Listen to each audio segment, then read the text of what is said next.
સિંહ ઝાલા મારું નામ છે અને અહીંના કોઠના વતની છીએ અને આ બધી જમીનના અમે માલિક છીએ. પાછળ આ બધા પણ ખેડૂતો જ છે.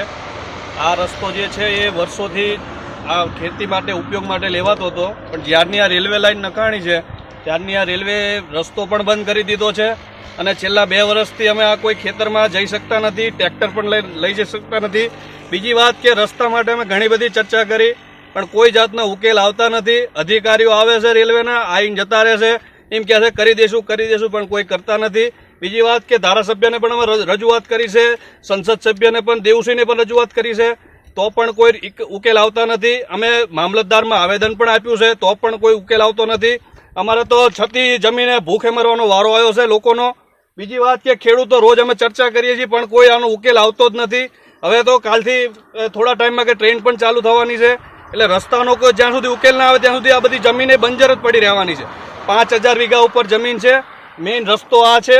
હવે અહીંથી બીજો કોઈ રસ્તો પણ નથી આ બાજુ ખેતરમાં જવાનો. બીજી વાત કે આ સાઈડમાંથી રસ્તો બનાવવાની, પણ આ ચોમાસામાં તો અહીં નદી જેવું પાણી થઈ જાય છે એટલે જઈ શકતા પણ નથી અમે.